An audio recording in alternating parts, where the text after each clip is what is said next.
परम प्रेममय परम दयाल श्री श्री ठाकुर परमाराध्य जगत जननी श्री श्री बड़मा परम पूज्यपा जुगाचार्य श्री श्री बड़दा परम पूज्यपा श्री श्री आचार्य देवों पद प्रांतरे मोर अनंत कोटि प्रणाम जनाए। प्रातः सत्संग उपस्थित समस्त पूत पवित्र पांजधारी कर्मी वृंद भक्तिमती मातृमंडली श्रद्धेय गुरुभ्राता मंडली एवं छोट छोट पिला मोर आंतरिक राजय गुरु निवेदन करे। दीर्घ 6 दिन धरी चरित्र विषयटी आलोचना ही चली। विभिन्न प्रकार लोक विभिन्न प्रकार गुणावली विभिन्न प्रकार लोक मान संगरे आम मान परिचिति। चरित्र शब्दटा को जदि भांगिबा आमे देखिबा चरित्र चर धातुर माने हैला चलणी युक्त मनीष जो चलणी रे अभ्यस्त तार चरित्र मध्य तदनुसार। तेणु ए पृथ्वीर 770 कोटी लोक वर्तमान जेतिकी अछंती समस्तଙ୍କ पाखरे केते गुडे कमन चरित्र रहिछि आउ केते गुडे अलगा अलगा चरित्र भी रहिछि जहा कि प्रत्येक लोक पाखरु परस्पर को भिन्न करूछि। ता भितरे अनेक प्रकार लोक विभिन्न प्रकार कार्य करନ୍ତି आ से माने जो प्रकार कार्य करନ୍ତି सेही अनुसार तांकर चरित्र को आमे दुष्ट चरित्र किंबा शिष्ट चरित्र बोली नौ। ए विषय ठाकुरंकर अनेक किछि कुहा शाश्वती बहिरे संबिति बहिरे विभिन्न आलोचना प्रसंग गुड़ाकरे दीप रखीरे केते कोन कथा सब कुहा रहिछि। माने एते कम समय एते सब विषय आलोकपात करिवा संभव भी नुह। ता भितरु किछिटा इंपोर्टेंट गुणावली जोटा आम मानकर निहाती जानी रखिबा दरकार सेही सब चरित्र गुणाक विषय रे आमे टिके आलोचना करिबा जोटा आम मानकर माने पर्यवेक्षण रे हमर परिवेश रे घटुछि। एमित अनेक चरित्र रहिछि सब प्रकार लोक मानकर संस्पर्श रे आमे सब बेले आसुना अनेक दुष्ट चरित्र रो अनेक क्रिमिनल मेंटालिटी रो लोक चरित्र रो अछंती। तेनु से सबु को न ग्रहण करी केवल आम मानकर चतुर्पार्श्व रे जो माने घेरी रहिचंती आ आमे जो मानकु प्रतिनित्य देखु से माने आम ऊपर खूब प्रभाव पकांती सेही प्रकार लोक चरित्र जहाँ ठाकुर भाषा किसी कमन चरित्र ताकू ही आमे आलोकपात करने को चेष्टा करिबा जे लोक माने सब को प्रकार आम मान भितर भी ता भितर केते गुडे गुणावली रहिछि आ बाहर लोकंक पाखरे भी आमे देखुछु। या भितरे ठाकुर शाश्वती बहिर 125 नंबर बाणी रे कहउचंती भगवान इष्ट बा धर्मर मौखिक स्तुति भितर देई जे माने धर्म विरोधी काम करंती से माने हेले सबुठारु बड़ शैतान दूत आ प्रकृष्ट लोक दूषक। एई लोक मानकु आमे नित्य भाबरे ही हमर चतुर्पार्श्व रे देखुचे भगवान आ इष्टर धर्मर मौखिक स्तुति दियंती। आमे देखु अनेक समय रे मंगलांकर फोटो नेकी तांकर मूर्ति नेकी आसिकी लोकंक ऊपर से जो चामर झाड़ी देकी तमर मंगल करंतु तमर एया हेजबो सेया हेजबो कहिकी लोकंकठु चावल डाली सब नियंती। अनेक आमे देखुचु इस्कन भी लोक माने आसुचंदी ना आमे 10 जण आसीचु हमकु 500 टका खाइबाकू दियो डिमांड करंती घरे खाइबाकू दबु ना ना हमकु पैसा दे दियो आमे बाहरे खाइबू। आउ सब अनेक भिकारी माने आसंती दुष्ट चरित्र ना एतिकी टंका न देले आमे नबुनी डिमांड रहिछि। तापरे आउ अनेक लोक भगवानकर ना बिकिकी धर्मर ना बिकिकी निजर कांड कारनामा करंती जो मानकु भंड बाबा बा भंड साधु अनेक तो पर्दाफाश होउचंती जेल भी जाइचंती। तापरे भी आहुरी अनेक अछंती जो माने गुणी गारेडी तांत्रिक मांत्रिक करी भगवान का नारे लोकंको ठकंती बहुत किछि जिंस लोकंको उपहार नियंती तांको समस्यार समाधान हेइजबो बोली कहंती किंतु से माने प्रकृति रे किछि जानंती नाही ना से मानकर अछि योग्यता ना अछि दक्षता किंतु लोकंको लोकंकर सरल विश्वास भगवान को ऊपर थिबा सरल विश्वास को से माने दोदुल्यमान स्थिति रे पकेई देई तांकठु कार्य हासिल करबाकू चाहंती। सेही लोक मानकर उद्देश्य रे ही दुष्ट चरित्र आ शैतान रो चरित्र बोली ठाकुर प्रयोग करिसंती। से लोक माननकु आमे समाज रे प्रतिनित्य देखु आम मानक घरे आसले भी आमे चावल दऊ सबु दऊ किंतु आपण देखंतु ए लोकंकर चरित्रटा कोन ଠାକୁରଙ୍କ ପାଇଁ ଦବା ପାଇଁ କେହି ଅମଙ୍ଗ ପ୍ରକାଶ କରନ୍ତିନି। ଯାହା ଘରେ ଡାଲି ଚାଉଳ ପନିପରିବା କିଏ 10 ଟଙ୍କା କିଏ 15 ଟଙ୍କା ଯାହା ପାଖରେ ଯାହା ଅଛି ଦିଅନ୍ତି, ଠାକୁରଙ୍କୁ ଦବା ଭଲ, ସେଥିରେ କୌଣସି କଥା ନାହିଁ। କିନ୍ତୁ ଏଇ ଯୋଉ ଲୋକ ବୁଲେଇ ଆସିଛନ୍ତି, ଆପଣ କୁହନ୍ତୁ ସେମାନେ କାହିଁ ଆସିଛନ୍ତି? ତାଙ୍କ ଚରିତ୍ରଟାକୁ ଆମେ ବିଚାର କରିବା। ସେ ଲୋକ ଗୁଡାକ କାହିଁକି ଆସିଛନ୍ତି? ଠାକୁରଙ୍କୁ ବୁଲେଇ ତାଙ୍କ ନାଁରେ ଅର୍ଘ୍ୟ ସଂଗ୍ରହ କରି ତାଙ୍କ ପଇସାକୁ ତମାନେ କଣ କରୁଛନ୍ତି ଆମେ ତ ଭେରିଫାଏ କରିବାକୁ ଯାଇପାରୁନୁ। ସେମାନେ କରୁଛନ୍ତି କଣ? କଣ ଇଷ୍ଟ ସ୍ୱାର୍ଥ କାମରେ ଲଗାଉଛନ୍ତି? ସେମାନେ ତ ନିଜର ହିଁ ପେଟ ପୋଷୁଛନ୍ତି।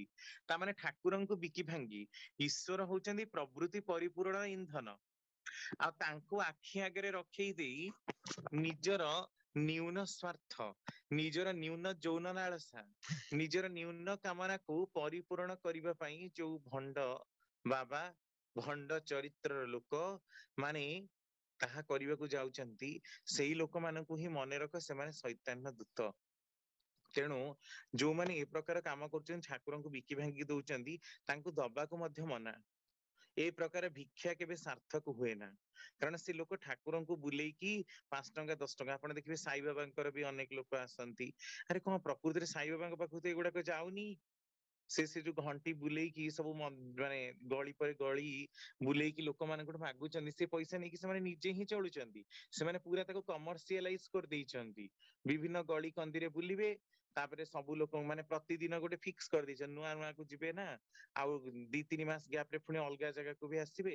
ସେମାନେ ଏଇ ପ୍ରକାର କରନ୍ତି। ଆପଣ କୁହନ୍ତୁ ଏମାନେ କୋଉ ଚରିତ୍ରର ଲୋକ? ସେମାନେ କାହିଁକି ସେମିତି କରୁଛନ୍ତି? ଲୋକଙ୍କର ଧାର୍ମିକ ଆସ୍ଥା ଆଉ ବିଶ୍ୱାସ ଉପରେ ସେମାନେ ଆଘାତ କରୁଛନ୍ତି, ପ୍ରହାର କରୁଛନ୍ତି, ଠକି ବାଜି ଆଉ ଭଣ୍ଡାମିର ଦ୍ୱାହି ଦେଇ ନିଜର ନ୍ୟୁନ ସ୍ୱାର୍ଥ ଆଉ ମାନସିକତାକୁ ପରିପୂରଣ କରିବାର ଆବେଗ ପ୍ରଚେଷ୍ଟା ତାଙ୍କ ଭିତରେ ରହିଛି। ନିଜେ କିଛି କାମ କରିବୁ ନାହିଁ, ନିଜର ଆଳସ୍ୟାମୀକୁ ପ୍ରଶ୍ରୟ ଦେଇ ପ୍ରବୃତ୍ତିର ଉପଭୋଗଟାକୁ ଅନେକ ଜୋରେ କରିବାରେ ହିଁ ସେମାନଙ୍କର ଇଚ୍ଛା, ଆଉ କିଛି ନୁହେଁ ତାହା। ସେମାନେ କାମ ଧାମ କାହିଁ କରୁନାହାନ୍ତି? କଣ ପାଇଁ ଆସି ଭିକ୍ଷା ମାଗୁଛନ୍ତି? ଭଗବାନ ତ ଭଲ ହାତ ଗୋଡ ସବୁ ତ ଦେଇଛନ୍ତି, କୋଉଥିରେ ତ ଖୁଣ କରିନାହାନ୍ତି। ତାପରେ ବି ଠାକୁରଙ୍କୁ ବୁଲେଇ ବୁଲେଇ ଭିକ୍ଷା ମାଗି ନିଜର ଭିକ୍ଷା ଥାଳ ପୂର୍ଣ୍ଣ କରି ସେଥିରେ ବଡ ଲୋକି ହବାର ଟେଣ୍ଡେନ୍ସି ଯୋଉମାନଙ୍କର, ସେମାନେ କୋଉ ଧରଣର ଲୋକ? ସେମାନେ ଶୈତାନର ହିଁ ଦୂତ। କାରଣ ସେମାନଙ୍କ ଭିତରେ ଭଗବତ୍ତାର ଭାବ ନାହିଁ, ବରଂ ଏଇ ସବୁ କାମ କ୍ରୂର ପୈଶାଚିକ ଅନୁଚଳନ, ପିଶାଚବତ୍ କାର୍ଯ୍ୟ, ଦୁଷ୍ଟ ଲୋକ, ଶଠ, ପ୍ରତାରକ ଆଉ ପ୍ରବଞ୍ଚକ ମାନଙ୍କର ଚରିତ୍ର ହଉଛି ଏଗୁଡାକ। ତେଣୁ ଠାକୁରଙ୍କ ନାଁରେ ବିକି ଭାଙ୍ଗି ଯୋଉମାନେ ନିଜେ ଖାଉଛନ୍ତି, ସେମାନେ ତାର କର୍ମ ଫଳର ଭାଗି ବହୁ ପରିମାଣରେ ହିଁ ହେବେ। କାରଣ ଯୋଉଥିପାଇଁ ସେମାନେ ନଉଛନ୍ତି, ସେମାନେ ତାହା କରୁନାହାନ୍ତି। ଠାକୁରଙ୍କୁ ଦେଖେଇକି ନେଲେ, ଠାକୁରଙ୍କର ହୋମ ଯଜ୍ଞରେ ଯେତିକି ଲାଗିଲା, ତାପରେ ରେଷ୍ଟ ଅଫ ଦି କଣ କଲେ? ନିଜେ ହିଁ ଖାଇଲେ। ତାମାନେ ଠାକୁରଙ୍କୁ ତ ଦେଲେ ନାହିଁ, ତାହେଲେ ତା କର୍ମ ଫଳଟାକୁ ଭୋଗିବ କିଏ? ମନ ଇଚ୍ଛା ବିନିଯୋଗ କଲେ ତାର କର୍ମ ଫଳର ଭୋଗାଭୋଗଟା ତ ତାଙ୍କୁ ହିଁ ପଡିବ। ଆଉ ଗୋଟେ କଥା, ସେମାନେ ଯୋଉ ଭିକ୍ଷା ମାଗି ନଉଛନ୍ତି, ଏଥିରେ ଲୋକ ମଙ୍ଗଳକର କାର୍ଯ୍ୟ କଣ ହଉଛି? କେତେଟା ଲୋକଙ୍କ ପାଖରେ ଯାଇ ମଙ୍ଗଳର ବାର୍ତ୍ତାକୁ ସେମାନେ ଦଉଛନ୍ତି, ପ୍ରକୃତ ସମସ୍ୟାର ସମାଧାନ କରୁଛନ୍ତି? କେତେ ଲୋକଙ୍କ ପାଖରେ ପହଞ୍ଚିକି ତାଙ୍କର ପ୍ରକୃତ ଦୁଃଖ ଦୁର୍ଦିନ ଦୁରାବସ୍ଥାରେ ତାଙ୍କୁ ସାହାଯ୍ୟ କରୁଛନ୍ତି? ତାହେଲେ ସେମାନେ କରୁଛନ୍ତି କଣ? ନିଜର ହୀନ ସ୍ୱାର୍ଥ ଆଉ କ୍ଷୁଦ୍ର ସ୍ୱାର୍ଥକୁ ପରିପୂରଣ କରିବାଟା ହିଁ ତାଙ୍କ ମାନଙ୍କର ଐକାନ୍ତିକ ଉଦ୍ଦେଶ୍ୟ, ତା ଛଡା ଆଉ କିଛି ନୁହେଁ। ତେଣୁ ଯୋଉମାନେ ସବୁ ଏଇ ପ୍ରକାରର ଚରିତ୍ର, ସେମାନଙ୍କ ପୁରା ନିନ୍ଦନୀୟ। ଆଉ ଗୋଟେ ବି ଠାକୁର କହୁଛନ୍ତି, ଦେଖନ୍ତୁ, ଭଗବାନ ଇଷ୍ଟ ବା ଧର୍ମର ମୌଖିକ ସ୍ତୁତି ଭିତର ଦେଇ ଟିକେ ବୁଝିବାକୁ ଚେଷ୍ଟା କରନ୍ତୁ। ଯେଉଁମାନେ ଧର୍ମ ବିରୋଧୀ କାମ କରନ୍ତି, ଏପଟେ ଯେମିତି ଗୋଟେ ଉଦାହରଣ ଆପଣ ନିଅନ୍ତୁ, ଭାଗବତର କଥା, ଆତ୍ମକୁଶଳୀ ସର୍ବସିଦ୍ଧି କରିବ ତହୁଁ ନାନା ବିଧି। ଆତ୍ମା ମୋର ଏବେ ଚାହୁଁଛି ମୁଁ ମାଛ ମାଂସ ଟା ଖାଇବି, ମୁଁ ଖାଇବି। କାରଣ ଭାଗବତରେ ଲେଖା ହେଇଛି ନା, ଆତ୍ମ କୁଶଳେ ସର୍ବସିଦ୍ଧି। ଦେଖନ୍ତୁ, ତାକୁ ଆମେ କେମିତି ନିଜ ଅନୁସାରେ ସେ ବାଣୀକୁ ବୁଝିବାକୁ, ଯଦିଓ ସବୁବେଳେ ହିଁ ମଣିଷ ନିଜ ଅନୁସାରେ ହିଁ ବାଣୀ ବୁଝେ, ସେ ନିଜର ପ୍ରବୃତ୍ତି ଅନୁସାରେ ବାଣୀକୁ ସୁହେଇଲା ଭଳି ବ୍ୟାଖ୍ୟା କରେ, ପୁରାଣ ଶାସ୍ତ୍ରର ଦ୍ୱାହି ଦିଏ। ଏମାନେ ମଧ୍ୟ ଠାକୁର କହୁଛନ୍ତି ଧର୍ମ କଥକ, ଯୋଉମାନେ ସବୁ ପ୍ରବଚକ, ନା ଯୋଉମାନେ ଭାଷଣ ଦଉଛନ୍ତି ଧର୍ମ କଥକ ମାନଙ୍କର କଥାରେ ଧର୍ମ ଯେତେ ଅପଭ୍ରଂଶ ହୁଏ ଆଉ କାହାଠାରେ ହୁଏ ନା। ଏମାନେ ଧର୍ମ କଂସେଇ, ଧର୍ମ କଥକ ନୁହନ୍ତି। ଯୋଉମାନେ ଏ ପ୍ରକାର କରୁଛନ୍ତି ସେ ଗୀତା, କୋରାନ, ବାଇବେଲ, ସେ ତ୍ରିପିଟକ, ଜେନ୍ଦାବସ୍ତା, ଯାହାବି ଯୋଉ ବି ଧର୍ମ ଗ୍ରନ୍ଥର ଲୋକମାନେ ଦ୍ୱାହି ଦେଇ ନିଜର ବିକୃତି ଆଉ କଦାକୃତି ଚଳଣିକୁ ପ୍ରଶ୍ରୟ ଦଉଛନ୍ତି, ସେମାନେ ଧର୍ମ କଂସେଇ। ଠାକୁରଙ୍କ ଭାଷାରେ ସେମାନେ ଧର୍ମ କଥକ ନୁହନ୍ତି। ତେଣୁ ଯୋଉମାନେ ଏଇ ପ୍ରକାରର, ଯେମିତି ଆପଣ ଦେଖନ୍ତୁ ଭାଗବତରେ ସମସ୍ତେ କହନ୍ତି ଆହାରେ ଭଲ ମନ୍ଦ ନାହିଁ, ଯେ ସ୍ଥାନେ ଯେମନ୍ତ ମିଳଇ। ସେ ବାଣୀ ବ୍ୟାଖ୍ୟା କଲେ ସମସ୍ତେ ଆହାରେ ଭଲ ମନ୍ଦ ନାହିଁ। ଆହାରେ ଭଲ ମନ୍ଦ ନାହିଁ, ତାମାନେ ଯାହା ସ୍ଥାନରେ ଯାହା ମିଳିଲା ତାହା ଖାଇଦବ। ୟାର ଅର୍ଥ ଏଇଆ, ଯୋଉ ସ୍ଥାନରେ ମାଛ ମିଳୁଛି ମାଛ ଖାଅ, ଯୋଉ ସ୍ଥାନରେ ମାଂସ ମିଳୁଛି ମାଂସ ଖାଅ, ଯୋଉ ସ୍ଥାନରେ ମଦ ମିଳୁଛି ମଦ ଖାଅ, ଯୋଉ ସ୍ଥାନ ତା ଏଇଆ କୁହାଯାଇଛି ସେମିତି ବାଣୀଟାକୁ। ସେ ବାଣୀକୁ ଲୋକମାନେ କେମିତି ବୁଝୁଛନ୍ତି? ଆହାରେ ଭଲ, ତା ପାଖରେ ପଜ, ତା ପାଖରେ ମନ୍ଦ ନାହିଁ। କିନ୍ତୁ କାଳକ୍ରମେ ସେ କମାଟାକୁ ବି ଉଠେଇ ଦିଆଯାଇଛି। ଆହାରେ ଭଲ ମନ୍ଦ ନାହିଁ। ଆହାରରେ କେବଳ ଭଲଟା ହିଁ ଗ୍ରହଣ କରିବ, ମନ୍ଦର କୌଣସି ସେଥିରେ ସ୍ଥାନ ନାହିଁ। କିନ୍ତୁ ଲୋକ ଭଲ ମନ୍ଦକୁ ମିଶେଇ ପକେଇଲେ, ଯାହା ଯେମିତି ମିଳିଲା ତା ଅନୁସାରେ ଖାଇବାର କଥା। କାରଣ ନିଜର ପ୍ରବୃତ୍ତି କି ସୁହେଇବ। ମାଛ ମାଂସର କଥା ତ କୌଣସି ଶାସ୍ତ୍ରରେ ଲେଖା ହେଇନି ନା। ତେଣୁ ଯୋଉଠି ନ ଲେଖା ହେଇଛି ସେଇଠି ନିଜ ଅନୁସାରେ ବାଣୀଟାକୁ ବୁଝେଇକି ତାକୁ ଖାଇଦେଲେ ଗଲା। ଆଉ ଏଇ ହଉଛି ଆମର ସବୁ ଧର୍ମ କଥକ ମାନଙ୍କର କଥା। ତେଣୁ ମୌଖିକ ସ୍ତୁତିରେ ଦ୍ୱାହି ଦିଅନ୍ତି, ଠାକୁରଙ୍କର ଅନେକ କଥା କୁହନ୍ତି। ହଦିସରେ ମଧ୍ୟ ଲେଖା ଅଛି, କୋରାନ ଗୋଟେ, ହଦିସ ଗୋଟେ, ଯୋଉଥିରେ କି ମହମ୍ମଦଙ୍କର ଜୀବନୀର କଥା ମିଳେ। ହଦିସରେ ବି ଲେଖା ଅଛି ଯେ ଆପଣଙ୍କର ଯୋଉ ଏଠି ଗିର୍ଜା ପାଖରେ ପହଞ୍ଚେ ନାହିଁ, ସରି ମସଜିଦ, ମସଜିଦ ପାଖରେ ଈଶ୍ୱରଙ୍କର ମାନେ ଈଶ୍ୱର କେବେ ବି କୌଣସି ଜୀବର ରକ୍ତ ମାଂସକୁ ତାଙ୍କ ପାଖରେ ଗ୍ରହଣ କରନ୍ତି ନାହିଁ। ତାହେଲେ ଇସଲାମରେ କେମିତି ଆଜି ଯୋଉ ସବୁ ଦେଖିବେ ଆପଣ, ଡକ୍ଟର ଜାକିର ନାୟକ, କେତେ ସବୁ ୟୁଟ୍ୟୁବରେ ଦେଖିବେ ଇସଲାମିକ ସ୍କଲାର, ଶହ ଶହ ଲୋକ ତ ଇସଲାମ ନେଇଯାଉଛନ୍ତି, ସେମାନେ ବାଣୀକୁ ନିଜ ଅନୁସାରେ ବ୍ୟାଖ୍ୟା କରୁଛନ୍ତି। ନା କେତେ ଗୁଡେ ଜୀବଙ୍କୁ ଭଗବାନ ଖାଇବାକୁ ବନେଇଛନ୍ତି, ଆଉ କେତେ ଗୁଡେ ଜୀବଙ୍କୁ ପୂଜା କରିବାକୁ ବନେଇଛନ୍ତି। ତାପରେ ସେମାନେ ପୁଣି ମନୁସ୍ମୃତିର ବି ଆମର ଦ୍ୱାହି ଦଉଛନ୍ତି। ମନୁସ୍ମୃତିରେ ବି ଲେଖା ହେଇଛି ଯେ ମାଂସ ଖାଇବାର କଥା। କିନ୍ତୁ କଣ ଲେଖା ହେଇଛି, ମାଂସର ଅର୍ଥ କଣ, କଣ ପାଇଁ ସେଠି ଲେଖା ଯାଇଛି, ତା କେହି ଜାଣନ୍ତିନି। ତାପରେ ପୁଣି କେହି ଯୁକ୍ତି କରନ୍ତି, ଆମେ ତ ରାମାୟଣରେ ବି ଶୁଣିଛୁ ଯେ ସୀତା ମୃଗ ମାଂସ ଶିଖଉଥିଲେ। ତାମାନେ ଏଥିରୁ ଜଣା ପଡୁଛି ରାମ ସୀତା ଏମାନେ ବି ସବୁ ମୃଗ ମାଂସ ଖାଉଥିଲେ। କାରଣ ମୃଗୟା ଶବ୍ଦର ଅର୍ଥ ହେଲା ଶିକାର କରିବା। ମୃଗୟା ଶବ୍ଦର ଆଉ କିଛି ଅର୍ଥ ଆମେ ଜାଣିନୁ ଡିକ୍ସନାରୀରୁ। କାରଣ ଆମେ ମୃଗ ଶବ୍ଦର ଅର୍ଥ ଖାଲି ମୃଗ ହିଁ ଜାଣିଛୁ। କାରଣ ଆମ ମାନେ ତ ମହାନ ଜ୍ଞାନୀ ଲୋକ ଗୁଡାକ ନା, କାରଣ ଆମେ ମାନେ ନିଜ ଅନୁସାରେ ହିଁ ବୁଝିବାକୁ ଚେଷ୍ଟା କରିଛୁ। ତେଣୁ ଆମର ସ୍ୱାର୍ଥ ଲାଳସାକୁ ପୂରଣ କରିବା ପାଇଁ ଆମେ ରାମ ସୀତାଙ୍କର ବି କଥା କହିବା, ଶ୍ରୀକୃଷ୍ଣଙ୍କର ବି କଥା କହିବା, ସମସ୍ତଙ୍କର କଥାକୁ ଆମେ ଦ୍ୱାହି ଦେଇପାରିବା। କାରଣ ଧର୍ମ କଥକ ମାନେ ନିଜର ଯୁକ୍ତିକୁ ପ୍ରମାଣିତ କରିବା ପାଇଁ, ନିଜର ସଂକୀର୍ଣ୍ଣ ସ୍ୱାର୍ଥକୁ ପରିପୂରଣ କରିବା ପାଇଁ କୋଉ ବି ସ୍ତରର ଯୁକ୍ତିକୁ କରିପାରନ୍ତି। ସେଥିପାଇଁ କହନ୍ତି ନା, ପଣ୍ଡିତ ପୁଅ ମାଙ୍କଡ ମାରିଲେ ଦୋଷ ନାହିଁ। ଯୋଉ ଆମ ମାନଙ୍କର ଗୋଟେ ଓଡିଆରେ ପ୍ରୋଭର୍ବ ରହିଛି, ରୂଢି କଥା ରହିଛି। ପଣ୍ଡିତର ପୁଅ ଯାହା କଲେ ବି ତାର ଦୋଷ ନାହିଁ। ଅଲଗା ମାନଙ୍କ ପାଇଁ କିନ୍ତୁ ପଣ୍ଡିତ ଦୋଷ ଦେଖିପାରିବ। ଏଇ ପାପ ହେଲା, ସେଇ ପାପ ହେଲା, ଗୋ ହତ୍ୟା ହେଲା, ନାରୀ ହତ୍ୟା ହେଲା, ଅମକ ହେଲା, ଢମକ ହେଲା। ଆଉ ନିଜ ପାଇଁ କୌଣସି ପାପ ହୁଏ ନା। ଏଇ ପ୍ରକାର ଧର୍ମ କଥକ ମାନେ ଏମିତି ହିଁ ବିକୃତ କରନ୍ତି, ମାନେ ପୁରୁଣା ଯୋଉ ସବୁ ଶାସ୍ତ୍ର ପୁରାଣ ଇତ୍ୟାଦିର ସବୁ ଲେଖା ଗୁଡାକୁ। ତେଣୁ ଯୋଉମାନେ ଏ ପ୍ରକାରର ବି କରୁଛନ୍ତି, ଆମେ ଜାଣିପାରୁଛୁ ଯୋଉମାନେ ଏ ପ୍ରକାର ଭୁଲ ଭ୍ରାନ୍ତି କରୁଛନ୍ତି, ଏଇଟା ବୋଧେ ଠାକୁରଙ୍କ ବାଣୀରେ ହିଁ ପ୍ରଥମ ଥର ଦେଖାଯାଉଛି। ଠାକୁରଙ୍କ ଅନୁସାରେ ହିଁ ବୁଝିଲେ ଆମେ ଆନାଲିସିସ୍ କରିପାରୁଛୁ ଯେ କୋଉଟା ଭୁଲ ଆଉ କୋଉଟା ଠିକ। ନହେଲେ ତ ସମସ୍ତଙ୍କ କଥାଟା ଆମକୁ ଠିକ ଲାଗିବ, କାରଣ ଯାହାର କଥା ଆମର ପ୍ରବୃତ୍ତିର ମାଫିକ ଆମକୁ ସୁହେଇବ, ଆମେ ତ ତାକୁ ଠିକ କହିବୁ ହିଁ। ତ ଯଦି ଆମେ ଜାଣିପାରୁଛୁ ଯୋଉମାନେ ଏ ପ୍ରକାର ଚରିତ୍ରର ଲୋକ ଶାସ୍ତ୍ର ପୁରାଣ ଇତ୍ୟାଦିର ଭୁଲ ଆଉ ଭ୍ରାନ୍ତିର ବ୍ୟାଖ୍ୟା କରି ଲୋକଙ୍କୁ ଭ୍ରମିତ ମାର୍ଗରେ ପକେଇବାକୁ ଚେଷ୍ଟା କରୁଛନ୍ତି, ସେ ପ୍ରକାରର ଶୈତାନ ଦୂତ ଧର୍ମ କଂସେଇ ମାନଙ୍କ ଠାରୁ ଯଥେଷ୍ଟ ଦୂରରେ ରୁହ। କାରଣ ଏମାନେ ହଉଛନ୍ତି ନର୍କର ଦୂତ। ଅତି ସତ୍ୱର ନର୍କକୁ ଟାଣି ନବାର ଗୋଟିଏ ଅଭିପ୍ରାୟ ରହିଛି ଏଇଭଳି ଦୁଷ୍ଟ ଲୋକମାନଙ୍କର। ତେଣୁ ଏମାନଙ୍କଠୁ ତଫାତ ରହିବା ପାଇଁ କି ଠାକୁର ଆମକୁ ନିର୍ଦ୍ଦେଶ ଦେଇଛନ୍ତି। ଇଏ ଗୋଟେ ପ୍ରକାରର ଚରିତ୍ର। ନିଜର ଆଳସ୍ୟତା, ନିଜର କାମୁକତା, ନିଜର ପ୍ରବୃତ୍ତି ପରାୟଣତାକୁ ଲୁଚେଇବାକୁ ଯାଇ ସେମାନେ ଇଷ୍ଟ, ଆଦର୍ଶ, ଗୁରୁ, ମହାପୁରୁଷ, ମହାନ ମାନବ, ମହା ବ୍ୟକ୍ତିତ୍ବ ମାନଙ୍କର समस्त कृति आउ ऐतिह्य को निज अनुसार रूपांतरित करी चित्रित करने को भल पाती।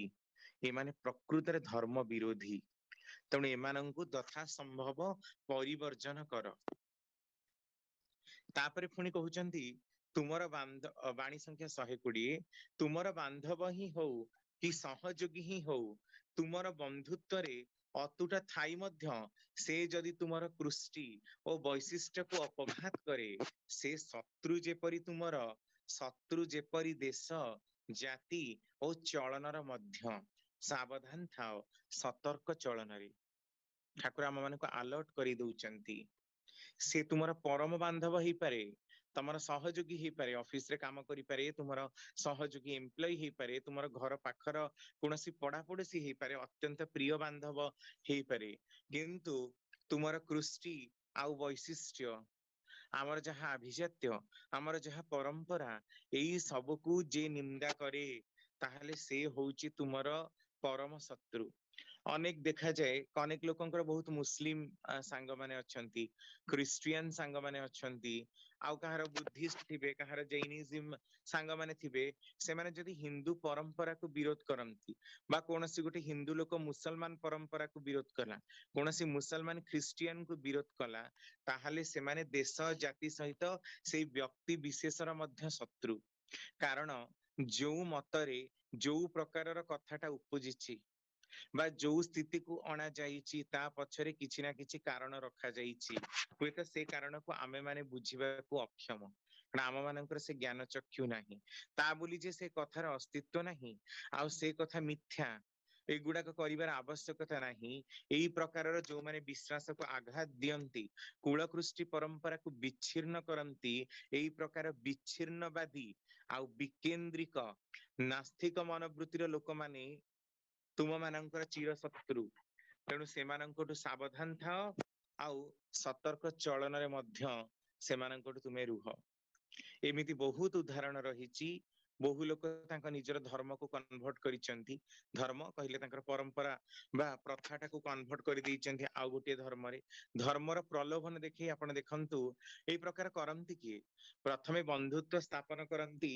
आमे देखु क्रिश्चियनिटी आपण देखंतु कलाहांडी, कंधमाल, कोरापुट, पारलाखिमुंडी, आपण जदि से पटे वेस्टर्न साइड को जिबे, दक्षिण ओडिसा रे भी किछि पार्ट रे क्रिश्चियन माने आसंती, लोकंग संगरे मिसंती, तांकु सेवा सुजोग दियंती, तुम नियो एई धर्मटा तुमको ताको पई मेडिकल फैसिलिटी कर दियंती, तांकर पिला मानको बहुत बड़ बड़ स्थान रे प्लेसमेंट दियंती। एमिति करी सब धर्मांतरीकरण करूचंती। आपण सेई बेल्ट में ए माने धर्मांतरीकरण करूचंती निश्चित रूप रे सेवा आ सुजोग भितर देई, किंतु से माने मध्य शत्रु। जदि प्रकृत तुमर सेवा करिवार अछि ताले से माने हिंदू धर्म भितरे थाई मध्य सेवा तो तुम्हें दे पारंत, किंतु क्रिश्चियनिटी को कन्वर्ट करी सेवा दबार कौन माने, ता माने निजर पॉपुलेशन डेंसिटी को बढ़ी अलगा धर्म को छोट करी तुम्हें बड़ हबा को चाहुच, माने निजर आधिपत्य को विस्तार करबा को चाहुच समग्र पृथ्वी भितरे। यार आभिमुख्य यह प्रमाण करुची प्रकृति रे सेवा दबार मनोवृत्ति तांको मानकर नाही, धर्मांतरीकरण करिवार मनोवृत्ति, मतांतरीकरण करिवार मनोवृत्ति सेई मानक भितरे रहुची। प्रथमे से माने बांधव, परे से माने आम मानक पई देवता, कारण हमको भल जगह प्लेसमेंट, भल मेडिकल फैसिलिटी, खाइबा पीबा सब आदिवासी मानक भल मिलुची, तेणु से मानक से माने कन्वर्ट कर दउचंती। तो एई प्रकारर जो सब माने कन्वर्ट करूचंती, इवन इफ अनेक इस्लामिक कन्वर्सन मध्य होउची, आपण देखिबे रूरल बेल्ट गुडा करे एई प्रकार चरित्र लोक, तेणु सेमाने मध्य जोटी पहुंचंती तांकु मध्य आपण माने जानी रखंतु जे सेमाने सबु धर्म कंसेई, सेमाने धर्मर प्रचारक नुहंती, मतर प्रचारक नुहंती, बरम लोक मानक भितरे केवल गोटे भूल भ्रांति को प्रचार करबा उद्देश्य रे ही सेमाने आसीचंती। तेणु सेई लोक मानकर चरित्र एकदम भाबरे ही दुष्ट चरित्र। किंतु आपण अदरवाइज इतिहास को जदि आपण देखंती, कौनसी हिंदू राजा क्रूर शासक हुंतु, बर्बर शासक हुंतु, शिष्ट शासक हुंतु, आपण केबे भी कौनसी इतिहास पृष्ठ रे आपण केबे भी पढ़ी नथिबे कि से भली कौनसी प्रमाण नाही जे कौनसी हिंदू राजा अखंड भारतर बाहर को जाइचंती आ बाहर को जाई समग्र जगत भितरे हिंदू धर्म, हिंदू तो धर्म नुहे सत्य सनातन धर्म को प्रतिष्ठा करने को चाहिए खंडा मुनरे यही सेवा भितर दे विकृति भितर प्रवेश करने भितर दे लोक कन्वर्ट करेंती आपण केबे भी शुणी नथिबे कौन इतिहास रे। किंतु आपण देखंतु इस्लाम गोटे धर्म प्रथमे तो ताहा श्रद्धार धर्म थिला। प्रथमे 600 मसीहा 670 बेलू केरल रे प्रवेश करिथिला इस्लामिक धर्म। समस्त कहते खंडा मुନରେ प्रवेश करते नहीं, प्रथमे श्रद्धारे प्रवेश करिथिला। किंतु पर समय अफगान शासक अलगा मुसलमान शासक माने माने दुर्धर्ष हेई पड़िले खंडा मुନରେ ही धर्मांतरीकरण करई करई आज इस्लामिक स्टेट केते माने पृथ्वीर जो 200 माने 13टा कि 15टा देश रही ता भितर 195 टी मान्यता प्राप्त देश ता भितर 70-80टा खंडे देश बोधे खाली कंप्लीटली प्योर इस्लामिक कंट्री थिबो। इस्लाम सेठी गला केमती आपण जदि प्राचीन भारतर इतिहास देखिबे ए कैम्बोडिया जोटा देखुचनी म्यांमार ब्रह्मदेश मालेशिया थाईलैंड आपणकर श्याम देश अफगान जोटा गांधार अफगानिस्तान पाकिस्तान तो एबे 1947 अलग होईची 1971 बांग्लादेश अलग होईची नेपाल मध्य भारतर अखंड भारतर नक्शा जदि आपण देखिबे एशिया महादेशर 1/3 भाग को कवर करुथिला अखंड भारत जेतेबेले सत्य सनातन धर्म ही सारा पृथ्वी रे प्रचलन थिला। किंतु से सब गुड़ाक पर समय इस्लामिक कन्वर्सन किभली हैला आउ क्रिश्चियनिटी रे कन्वर्सन भी किभली हैला केवल ही केवल युद्धर पिपासा राज्य लिप्सुता राजा मानकर परश्री कातरता यही सब गुड़ाक ही विस्तृत करेला निजर प्रॉफिट को विस्तृत करेबारे एमाने जेभली भाबरे निजको प्रचारित करिसंती प्रचार सर्वस्व करिसंती इतिहास पृष्ठारे ताहा ज्वलंत उदाहरण जदि ओ क्रिश्चियन मानक विषय तो विशेष किछि मिले ना किंतु इस्लामिक कन्वर्सन यथेष्ट प्रमाण इतिहास रे देखिबा को मिले जहा कि हिंदू राजा मानकर आदौ नाही से माने कौनसी बाहर जगह को जाई नाहंती कि प्रलोभित करी हिंदू धर्म रे काहाकू दीक्षित करी कन्वर्सन करेई नाहंती एटा ही हिंदू धर्मर प्यूरिटी आ शुद्धता को प्रमाण करूची। ताले धर्म कंसेई मानकर संख्या कोउ जगत रे बेसी एटा ही आपण स्पष्ट अनुमान करि पारुथिबे।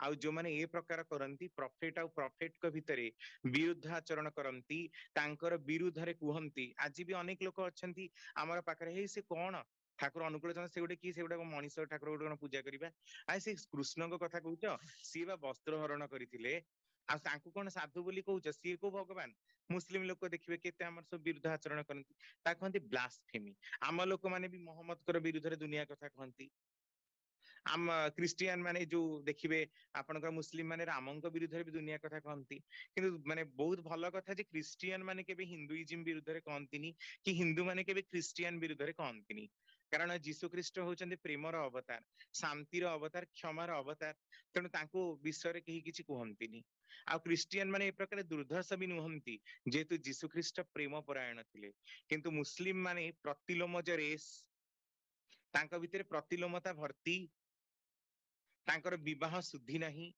तेणु सेमानक भितरे एई प्रकार जिंसटा केमिति प्रवेश करिछि देखंतु जहा कि निज भितरे निजे माड़ हेई पृथ्वी पृष्ठरु मानव जातिर अस्चिन्ह को अस्तित्व को संपूर्ण निश्चिन्ह करदेवा पई कि यथेष्ट तेणु एई प्रकारर बांधव जो माने प्रथमे मैत्री स्थापन करंती तापर मूलरू जो माने गोछि काटी दियंती से जो कथा ना दुर्जन प्रियवादी च नैव विश्वास कारणम मधुतिष्ठति जिह्वाग्रे हृदये तु हलाहलम ये होचंदी सेई प्रकार लोक दुर्जन दुष्ट चरित्रर लोक एमानंकर जिह्वारे तो मधु सदा सर्वदा थाए किंतु हृदय रे सेमानंकर हलाहल विष पूर्ण हिकी थाए से व्यक्ति विशेष प्रति तेणु जो लोकंकर ए प्रकार चरित्र सेमानंकठू यथा संभव दूर रे रहिबाटा ही उचित नहले सेथिरे आमे ही खापचारे पड़िबा सेमाने देश जातिर जे प्रकार जम आम मानकर जीवन ने मध्य से प्रकारर शत्रुतार गोटे गोटे आचरणर निदर्शन प्रदान करंती एई लोक माने पुणी ठाकुर कहउचंती इष्ट कृष्टि हरा जेउ माने व्यक्तित्व मध्य सेमानंकर श्लथ जे कोनसी चाकचक्ୟରେ ହିଁ ସେମାନେ ଅଭିଭୂତ ହେଇ ପଡନ୍ତି। ଅନ୍ତର୍ନିହିତ ଐକ୍ୟ ବନ୍ଧନକୁ ଛିନ୍ନ କରି ବିଦ୍ୱେଷ ଓ ବିଚ୍ଛିନ୍ନତା ହିଁ ହୁଏ ସେମାନଙ୍କର ପ୍ରଭାବାନ୍ୱିତ ବିବେକୀ ପ୍ରରୋଚନା। ସେଥିରେ ସତ୍ତା ରହୁ କି ଯାଉ। ବାଣୀ ସଂଖ୍ୟା 119। ଯୋଉମାନେ ଇଷ୍ଟ କୃଷ୍ଟି ହରା, ମଙ୍ଗଳର ପରମ୍ପରା, କୃଷ୍ଟି କଲଚର ପରମ୍ପରା, ଇଷ୍ଟ ହେଲା ମଙ୍ଗଳ, ମଙ୍ଗଳ ପରମ୍ପରା, ମଙ୍ଗଳର ଆଭିଜାତ୍ୟ, ମଙ୍ଗଳର ନିଦର୍ଶନରେ ଯେଉଁ ବ୍ୟକ୍ତିତ୍ୱ ମାନେ ଶ୍ଲଥ ଅର୍ଥାତ୍ ଶିଥିଳ, ସେମାନେ ବିଭିନ୍ନ ପ୍ରକାର ଚାକଚକ୍ୟରେ ଅଭିଭୂତ ହେଇପଡନ୍ତି ଅର୍ଥାତ୍ ବାୟାସ୍ଡ ହେଇଯାଆନ୍ତି। ଅନ୍ତର୍ନିହିତ ଐକ୍ୟ ବନ୍ଧନକୁ ଛିନ୍ନ କରି, ସେମାନଙ୍କ ଅନ୍ତର ଭିତରେ ଯୋଉ ଏକତା ଥାଏ ତାକୁ ଛିନ୍ନ କରି ସେମାନେ ବିଦ୍ୱେଷ ଆଉ ବିଚ୍ଛିନ୍ନତା ହିଁ ରେ ପ୍ରଭାବିତ ହୁଅନ୍ତି। ମୁଁ ନିଜେ ମଧ୍ୟ ଦେଖିଛି ଯୋଉମାନେ ମଙ୍ଗଳର ଦିଗରେ ଚାଲନ୍ତି ନାହିଁ, ସେମାନଙ୍କ ଭିତରେ ଥାଏ ଇସ୍କନର ଗୋଟେ ଭାବନା ପଶିଛି, ଇସଲାମର ଗୋଟେ ତତ୍ଵ ପଶିଛି, କୋଉ ସଂଗଠନର ଗୋଟେ ତତ୍ଵ ପଶିଛି, ଆଉ ସେମାନେ ଘରର କୌଣସି ପରମ୍ପରାକୁ ମାନି ନାହାନ୍ତି। ନା ମଙ୍ଗଳର ମାର୍ଗରେ ଆସିବାକୁ ସେମାନେ ଚେଷ୍ଟିତ, ପ୍ରବୃତ୍ତି ପରାୟଣ ହେଇ ଔଦ୍ଧତାମିର ଶିକାର ହେଇ ଘରେ କଥା ନ ମାନି ନିଜର ହିଁ ହୁକୁମାତି ଘରେ ଚଲେଇବାରେ ବ୍ୟସ୍ତ ସେଇ ପ୍ରକାରର ବ୍ୟକ୍ତି ବିଶେଷ ମାନେ। ତେଣୁ ଇଷ୍ଟ କୃଷ୍ଟିକୁ ଯୋଉମାନେ ଅବଦଳିତ କରନ୍ତି, ପିତୃ କୃଷ୍ଟିକୁ ଯୋଉମାନେ ବିରୋଧ କରନ୍ତି, ସେଇମାନେ ନିଶ୍ଚିନ୍ତ ରୂପରେ ହିଁ ନାସ୍ତିକ, ଆଉ ସେମାନେ ନିଶ୍ଚିନ୍ତ ରୂପରେ ହିଁ କୁପଥର ପଥ ପ୍ରଦର୍ଶକ। ତେଣୁ ଏଇ ପ୍ରକାର ଚରିତ୍ର ଯୋଉ ଲୋକମାନଙ୍କ ପାଖରେ ରହିଛି, ତାଙ୍କ ଠାରୁ ମଧ୍ୟ ତୁମେ ଦୂରେଇ ରୁହ, ନହେଲେ ତୁମର ଇଷ୍ଟ କୃଷ୍ଟିକୁ ତୁମେ ହରେଇ ଦବ। ଆଉ ପୁଣି କହୁଛନ୍ତି, ଯେଉଁମାନେ ଅନ୍ୟାୟ କରି ଲୁଚାନ୍ତି ନ୍ୟାୟର ବାହାନାରେ, ସେମାନେ ଅନ୍ୟକୁ ଯେତେବେଳେ ସନ୍ଦେହ କରନ୍ତି, ବାସ୍ତବରେ ପ୍ରମାଣ ପାଇଲେ ମଧ୍ୟ ତାହା ଅବିଶ୍ୱାସ କରନ୍ତି ନିଜ ସଙ୍ଗେ ମିଳେଇ। କେତେ ଚରିତ୍ରର ଉଦାହରଣ ଆମ ମାନଙ୍କ ଭିତରେ ଏଇ ସବୁ ଗୁଣ ଗୁଡାକ ଭର୍ତ୍ତି ଭର୍ତ୍ତି ହେଇକି ରହିଛି। ଯଦି ଟିକେ ଟିକେ ବି ଆମେ ୟାକୁ ବିଚାର କରୁ, ଛାଡିବାକୁ ଚେଷ୍ଟା କରୁ, ପ୍ରକୃତରେ ଆମ ମାନଙ୍କର ଗୋଟେ ଚରିତ୍ରଟା ଗଠନ ହେଇଯିବ।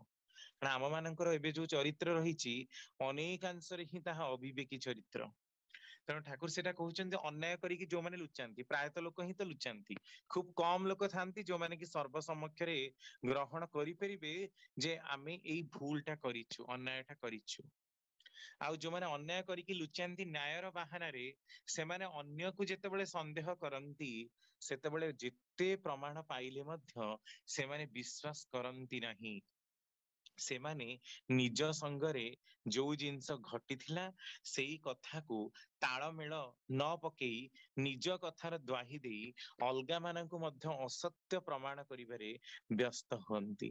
ବହୁତ ଲୋକ ଅଛନ୍ତି, ଯେତେ ବି ଯୋଉମାନଙ୍କର ସନ୍ଦେହୀ ଚରିତ୍ର, ଯୋଉମାନଙ୍କର ନିକୃଷ୍ଟ ଚରିତ୍ର, ନିଜ ଅନ୍ୟାୟକୁ ସଦାସର୍ବଦା ଗୋପନ ରଖିବାରେ ଯୋଉମାନେ ବ୍ୟସ୍ତ, ସେମାନେ ଅଲଗା ମାନଙ୍କ ପାଖରେ ଯେତେ ବି ଭଲ କଥା ଦେଖିଲେ, ସତ୍ୟର କଥା ଦେଖିଲେ ମଧ୍ୟ, ପ୍ରମାଣ ଦେଲେ ମଧ୍ୟ ତାକୁ ଗ୍ରହଣ କରିପାରନ୍ତି ନାହିଁ। ସେମାନେ ତାକୁ ନିନ୍ଦା କରନ୍ତି, କୁଶ୍ଚାରଟନା ଦିଅନ୍ତି। ଯେମିତି ଗୋଟେ ଉଦାହରଣ ଦେଖନ୍ତୁ, ଧରାଯାଉ କୌଣସି ଲୋକର ଗୋଟେ ଚୋରି କରିବାର ପ୍ରବୃତ୍ତି ରହିଛି, ଯେ ଚୋରି କରିବାରେ ମାହିର, ଆଉ ଅଲଗା ଗୋଟେ ଲୋକ ତା ଘରକୁ ଧରାଯାଉ ଗୋଟେ ମେଡ କାମ କରି ଆସୁଛି, ସିଏ ଯଦି କିଛି ଗୋଟେ ଜିନିଷ ପାଇନାହିଁ, ତା ପରଦିନ ଧରା ତା ଘରୁ ହଜିଗଲା, ସାଙ୍ଗେ ସାଙ୍ଗେ ସେମାନେ ଡାଉଟ କରନ୍ତି ମେଡ ନେଇଗଲା, ଯଦିଓ ଅନେକ ନେଇଯାଆନ୍ତି। କିନ୍ତୁ ଅନେକ ଯୋଉମାନେ ନେଇ ନଥାନ୍ତି, ସେମାନେ ପ୍ରମାଣ ମଧ୍ୟ ଦିଅନ୍ତି ଯେ ଆମେ ଏହାକୁ ଚୋରି କରିନୁ। ତାପରେ ବି ସେମାନେ କିନ୍ତୁ ତାଙ୍କ ଉପରେ ସେ ଚୋରିର ଆରୋପ ଲଗାନ୍ତି ଆଉ ତାଙ୍କୁ ତଡି ଦିଅନ୍ତି। କାହିଁକି? କାରଣ ୟାଙ୍କର ଯେ ଚୋରି କରିବାର ଅଭ୍ୟାସଟା ରହିଛି, ତେଣୁ ଯାହାର ଯୋଉ ଅଭ୍ୟାସ ରହିଛି ସେ ଅଲଗାଙ୍କୁ ସେଇଆ ହିଁ ଦେଖିବ, କାରଣ ତା ମନୋବୃତ୍ତିଟା ସେଇଆ, ତା ମନ ଭିତରେ ଇମ୍ପ୍ୟୁରିଟି ରହିଛି। ୟାର ଆଉ ଗୋଟେ ବାସ୍ତବିକ ଉଦାହରଣ ମୁଁ ଦେବି। ଗୋଟେ ରେସିଡେନ୍ସିଆଲ କଲେଜରେ ଦି ଜଣ ମ୍ୟାଡାମ ଥିଲେ, ମୁଁ ରେସିଡେନ୍ସିଆଲ କଲେଜର ବି ନାଁ ନେବିନି କି ତାଙ୍କ ମାନଙ୍କର ନାଁ କହିବିନି, କେବଳ ଉଦାହରଣଟି ବୁଝନ୍ତୁ। ରେସିଡେନ୍ସିଆଲ କଲେଜରେ ଦି ଜଣ ମ୍ୟାଡାମ ଥିଲେ, ଆଉ ଜଣେ ସାର୍ ଥିଲେ। ସେ ମ୍ୟାଡାମ ଦି ଜଣ ସେ ସାରଙ୍କ ସାଙ୍ଗରେ କଥା ହଉଥିଲେ। ତାଙ୍କର ଯେ ଚେୟାରମ୍ୟାନ, ସେ ଜଣେ ଲେଡି। ସେ ଦେଖିଲେ ଯେ ଏଇ ଦୁଇ ଜଣ ମ୍ୟାଡାମ ସେ ସାରଙ୍କ ସାଙ୍ଗରେ କଥା ହଉଛନ୍ତି, ସାଙ୍ଗେ ସାଙ୍ଗେ ତାଙ୍କୁ ଡାକିକି ୱାର୍ଣ୍ଣିଂ ଦେଲେ ଯେ ତୁମେ କାହିଁକି ପୁଅ ପିଲାଙ୍କ ସହିତ କଥାବାର୍ତ୍ତା ହଉଛ, ଏଥିରେ କଲେଜର ପରିବେଶ ପ୍ରଦୂଷିତ ହଉଛି, ତୁମ ମାନଙ୍କର ଚରିତ୍ର ବାଜେ। ପଇସା ଦିଅନ୍ତି ବୋଲି ସାଙ୍ଗେ ସାଙ୍ଗେ ଚରିତ୍ର ଉପରେ ଆକ୍ଷେପ କରନ୍ତି, एभली दी थर तीन थर कला परे से मैडम माने सेठू पळेई आसिले। एई प्रकारर संदेही चरित्रर जो माने लेडी एथुरु स्पष्ट प्रमाण मिलुची तांकर यौवन समय रे भी से माने सेमती बहु पुरुषगामी हिथिबे। कारण अलगा गोटे नारीटे खाली पुरुष संगे कथा हेई गले ही तार चरित्र नष्ट हेई गला। आउ जिए एई उपदेशटा दउची सिए पुनी केते परिमाणर साधु लोकटी।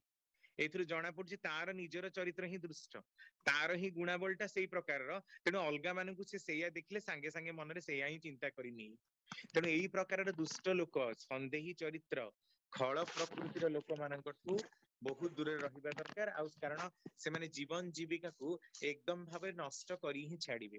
कारण सेमानकर चरित्रटा ही दुर्बल चरित्र, निज पाखरे से गुणाबली थाए। तेणु अलगा मानकु से माने से प्रकार करी देखंती, ताहा आम मानक भितर भी केतेकांशरे विराजमान।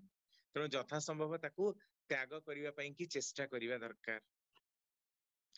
तापरे पुणी कहउचंती जेउ माने ऐक्य हरा अर्थात एकता नतरे चालिबाकू चाहंती नहीं, संगति जो मानकर नहीं, सेवा कंजूस असस प्रकृति जेउ माने प्रकृति ही सेमानकर दुर्भोग को आमंत्रण करे, निर्वासन प्रवास स्वतः स्फूर्त सेमानकर स्वेच्छ विचार रे एकतानतारे चालिबार आवेग नहीं। एटा तो आम भितर काहा भितर भी नहीं।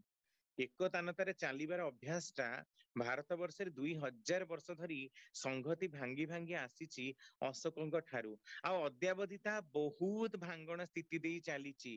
तेणु परिवार रे आमे 5 जण भाई को एकाठी रहिबा देखुना, सत्संग रे एका संगे 10,000 लोक एकाठी हबा आमे केबे देखुना। समस्ते विच्छिन्नतार बादरे 30 40 15 20 लोक रे सत्संग आमे अलगा करिबु पछे, किंतु 10टा केंद्र मिलित होई आमे 500 लोक एकाठी हबु सेई कथाटा आमे भाबी पारुना। जो सत्संग जगत रे जेमिति असंगति घर परिवार रे सेमिति। कारण घर परिवार रे जेहेतु संगति नाही, समस्ते एक मन एक आदर्श ही खाली आमे बाणी कहूचु, एक आदर्श से चले जरा तादेर निये समाज गढ़ा। एक आदर्श रे जो माने चालंती तांकु नहीं समाज गढ़ा हुए। किंतु आमे जेते सत्संगी दीक्षा नहीं कि मानुचु, आउ तो अनेक इष्टबुद्धि रे किछि करू ही नांती, जेतिकी लोक आमे मानुचु आमे माने एक आदर्श रे केबे चालिबाकू चाहुचु। आम मानकर मत केबे ठाकुरंकर कथा को नहीं एक आसुची। आपण एबे भी कुरान बाणी आलोचना करंतु, गीतार बाणी आलोचना करंतु, रामायण को आलोचना करंतु, समस्ते केवल गोटिए ही कथा केबे कहिबे ता नुहे। कारण प्रकृत विज्ञान आ प्रकृत दर्शन लोक मानकठु एबे भी सुदूर पराहत। लोक निज अनुसार बुझिबाकू चाहंती, तेणु ही से माने ऐक्य हरा। ना आदर्शंकर भाव बुझंती, ना निजर त्रुटि विच्युति को स्वीकार करंती, किछि भी पारंती नहीं। तेणु सेई माने ही ऐक्य हरा। बापा मां प्रति जदि इक्वाली श्रद्धा भक्ति थांता पिलांकर, ताहले विच्छिन्नतार बाद मध्य घर परिवार देखा जांता नहीं। तेणु जेते लोक सेते मत आमे कहि देइचु। नाना मुनिनां मतयश्च भिन्न। अरे मत भिन्न हेई पारे, ता बोली सत्य कोन भिन्न हेई जिवो, विज्ञान कोन भिन्न हेई जिवो। 2 रे 3 मिसिले 5, एटा पृथ्वीर सब लोकंक पई 5, काहा पई आ 2 माने 4 हेइनी कि 3 हेइनी कि 10 भी हेइनी। एई कथाटा किंतु समस्त ग्रहण करिबाकू नाराज। तेणु ऐक्य हरा संगति पूर्ण चलनी आम मानकर भारत वर्षरे तो भांगी चालीची, आहुरी मध्य भांगण स्थिति रे रहिची। एई सत्संग उपरे ही तो पृथ्वीर भविष्यत निर्भर करे ठाकुरंकर कथा। तेणु वर्तमान सत्संगर कौन भी काम होउची जे या उपरे पृथ्वीर भविष्यत निर्भर करिवो। जा भी हो नाई मामू ठारू कणा मामू भल, बधिरा तो मंद करन श्रेयस्कर जेमती कथा। से किछि न हबा ठारू किछि होउची से गोटे प्रकारिया कथा। किंतु आम मानक भितरे जो ऐक्य हरा भावटा, एकतानतारे न लागी रहिबार भावता रहिची। आउ जो माने सेवा कंजूस, सेवा दबाकू जो मानकर केबे भी इच्छा हुए ना, अर्थ बाक आ वास्तव कर्म रे सेवा दबाकू जो मानकर केबे भी इच्छा हुए ना, असत प्रकृतिर जो माने सेई माननकू ही दुर्भोग आमंत्रण करे। से मानकर केबे भी मंगल हुए ना। से माने निर्वासन प्रवास, से माने दूर को बहिर्गत हुअंती, तांको ठेली दिया जाए। किए ठेले? तांकर निजर प्रकृति ही तांकोठू जन समाज रु दूरेई दिए। निर्वासन प्रवास, से माने निजे ही निजे आइसोलेट हेई जानती। एई माने होउचंदी को प्रकारर चरित्र? ए माने होउचंदी संगति हरा दुष्ट चरित्रर मनीष। जो माने केवल पर निंदा पर चर्चार आड़ुआଳରେ जो माने अलगा मानकर घर को भांगिबार आड़ुआଳରେ सेवा न देई सेवा लुटिबा पाइबाकू बहुत आशा करुथिबा अथच दबाकू जम्मा चाहू नथिबा प्रकृतिर लोक दुष्ट चरित्र आ स्खलित व्यक्तित्वर लोक होउचंती एई माने तेणु एमानी स्वतः स्फूर्त ही काहार उपदेश को ग्रहण करि पारंती नाही उपदेष्टार आसन नहीं अलगा मानकर अमंगल करिबारे एमाने व्यस्त थांती किंतु सत चरित्र को केबे भी एमाने आपणी पारंती नाही तेणु ही एमाने निजर चरित्रर जजमेंट केबे करंती नाही अलगा मानकु ही जज करिबा को भल पांती सेथिरे सेमाने बहिर समाजर विच्छिन्न हुअंती आ एई विच्छिन्नता ही पर समय रे सेमानकर निस्व आ निसंगतार भाव को जोरदार करी प्रमोट करे जोथरे कि सेमाने भांगी पड़ंती सेमानकर भांगण क्रियाटा ही तांक मानकर मुख्य हेई छिडा हुए आउ गोटे प्रकार चरित्र आमे देखू जहाँकि आम मानकर देश जाति रे रक्त रे भर्ती भर्ती ही रही द्वंद्वी वृत्ति बा गो बिटवीन नेचर आलोचना प्रसंग द्वितीय खंड रे ठाकुरंकर विशेष भाव रे कुहा कथा देई कथा न रखिबा आम मानकर चरित्र सबुठु बड़ कपटिता साधनार सबुठु बड़ व्याघात सृष्टिकारी घटना कौनसी कथा सहित आमर कौनसी सामंजस्य नहीं 5टा बेले मीटिंग आरंभ आमे 6टारे करिवु आमे जेतेबेले पहुंचीबु सेतेबेले ट्रेन अछि कि ना आमे देखू आमे केबे टाइमिंग रे पहुंचीबुनी आमे सब गवर्नर आम पई फ्लाइट भी अटकीबो ट्रेन भी अटकीबो एम सब लोक अछंती मोर गोटे सांगटे थिला से +3 रे पढुथिला सीए जेतेबेले उठी के आसीबो ट्रेन अछि कि नै देखिबो से कोनोसी क्लास केबे करि पारेनी खोरदारु आसे से दिन गोटे जाय हमर क्लास थिबो कोनोसी क्लास करि पारेनी तांको पचरे संभू तमे कोन पई आसी पारुनो ना आ मु बा उठिके आसीबो डेरी हैला मु जेतेबेले उठिके आसीकी स्टेशन रे पहुंचीबी सेतेबेले कोउ ट्रेन बाहर के जाउची आमे आ ट्रेन को अपेक्षा करिवुनी किंतु आपण देखंतु एई समयानुवर्तिता आ निर्द्वंदी वृत्ति ऊपर छिडा हेतिबा गोटिए मात्र देश जापान जोठी की 16 सेकेंड पाई जदि ट्रेन लेट हे जाए ताले जापान सरकार समस्त को माने पैसा फेरस्त करंती आमर किंतु भारत रे 12 घंटा विलंब रे जदि भी ट्रेन चले लोक माने आराम रे से स्टेशन ने सोई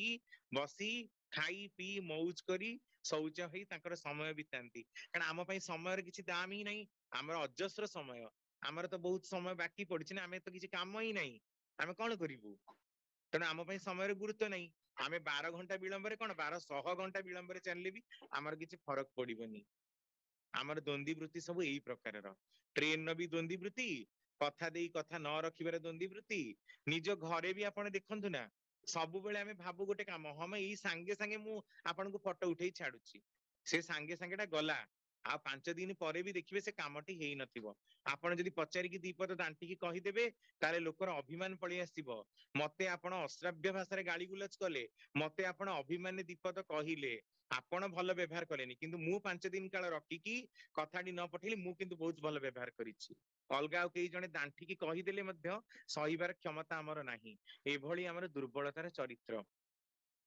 कौनसी गोटिए काम आपण देखिबेनी आम मानकर देश रे आ जाति रे सठिक समय रे होउतबो फाइल पेंडिंग हमर पडिथिबो पैसा न देले लांचकर मनोवृत्ति जोगु हमर फाइल जमा पास करिबो नाही एई हेला द्वंद्वी वृत्ति आज फाइल आसिला आज काम है अछि तो आज तो आसिला ओ देखिबा 4-5 दिन जाऊ तापरे पान खाई चा खाई ऑफिस मानकर की अवस्था आपण देखुथिबे लोक पान छेप पकई से एडे सुंदर मार्बल गुडा को नष्ट कर देइथिबे एई होउची देखिबा खाई के आसे अछि तू जा तू व्यस्त हना मु देखिबी खाई के आसला परे काल तो मने पडलानी आज कर देबी आज भी मने पड़नी को दिन भी मने पड़नी से काम करबाकू एमिति द्वंद्वी वृत्ति घरे भी सेया बाहर भी सेया सेथिपाई लोकंकर निंदा सुनु चाकरी सस्पेंड भी हो सेथिपाई भर्सना सुनु लांछना सुनु अवमानना सुनु तापरे भी किंतु आमर किछि भ्रुक्षेप ही नाही कारण रक्तरे बसी जाइछि एई शैतानी दुर्बलता द्वंद्वी वृत्तिर चरित्र तत्क्षणात जो काम सारिबार कथा ता आमे करूना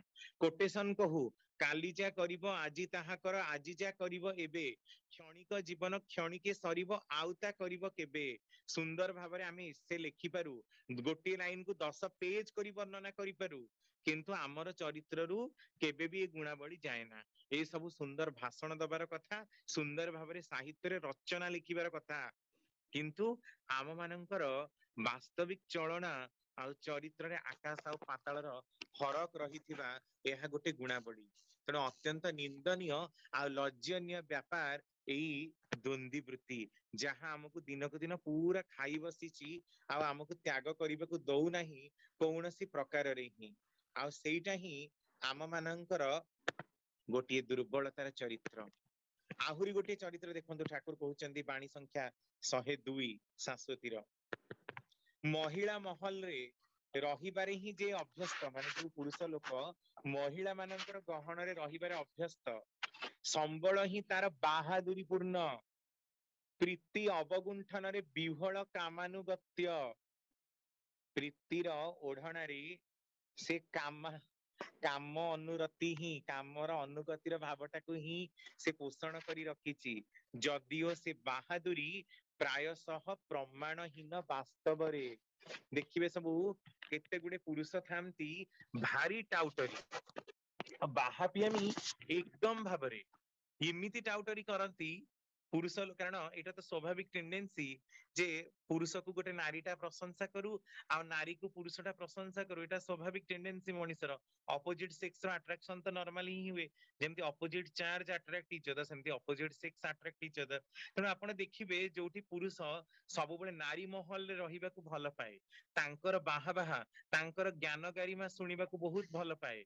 किंतु देखिबे तार अधिकांश बहादुरी अधिकांश टाउटरी गुड़ाक एकदम सब निष्फल थिबो से दुईटी देश कहबो मु अमेरिका बुली जाईची ता संगे जणी देबो जे मु पूरा अंटार्कटिका जाई भी बुली जाईची टाउटरी कारण केही तो जानती ना निजर बाहा पाइबा पई अलगा माननकोठु बहुत प्रेज पाइबा पई स्पेशली अपोजिट सेक्स थारु प्रेज पाइबा पई सेही प्रकार पुरुष माने प्रायतः ही बहुत भल पांती आ नारी मानक पई मध्य भाइस वर्षा या भीतर देई को चरित्र काम करूची काम भाव लाम्फट्यर चरित्र लाम्फट्य दुष्ट चरित्र स्खलित चरित्रटा काम करूची लम्फटा आ कामुकतार चरित्र सुजोग पाइले सेई दुष्ट पुरुष सेई नारी मानक भितरु कौनसी ना कौनसी नारी को पटेई ताठू निजर काम लोलुपता पूरण करिबारे तिळे मात्र अवहेला करिब नाही एहा होची लम्फटी आ कामुक लोकर चरित्र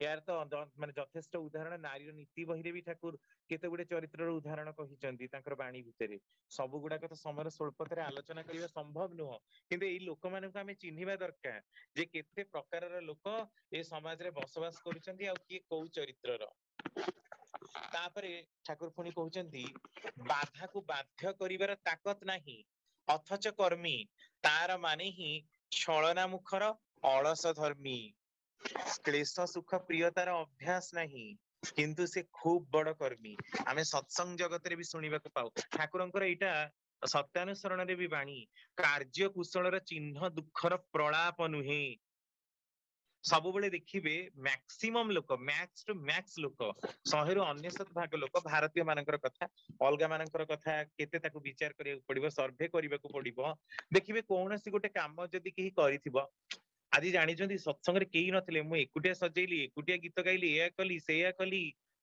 सांगे सांगे बाहानाबाजी करदेबे जदि आसीबारे भाई आपनकर डेरी काहेकि हैला मु एठिकी जाइथिली सेठिकी जाइथिली दुनिया कथा लोकंक आगरे गोटे भल काम मां को हॉस्पिटल नेकी जाइथिली डेरी हेई गला खाली लोकंक आगरे बाहा बाहा गाई हंती कार्यटाकू भलरे सारिबे सेथि पई खाली दुखर प्रलाप लोक मानक आगरे गाई हंती कोन कहिबे आज्ञा देखले मु एकुटिया लोक एठी पारुनी सेठी पारुनी एठी एम्ति कली सेम्ति कली बाहा की काम एते टेंशन माने एमिति बाहाना से माने करंती सते जेमति विश्व ब्रह्मांडर सब गुडाक काम से माने निज भितरे ही धारण करिके रखिचंती आउ ये जगत रे केही किछि ही करू नाहंती तेणु एई प्रकार जो माने माने मनीष कार्यटाकू भल करिसंती बोली बा भल करिबाकू जाई दुखर अनेक प्रलाप करंती ता माने से माने चाहंती जे अलगा माने जो मानक आगरे मु कहूची से माने आसी मो दुखर भारा को लाघव करंतु मते से माने टिके समवेदना दियंतु कोनोसी ना कोनोसी प्रकार सहायता प्रदान करंतु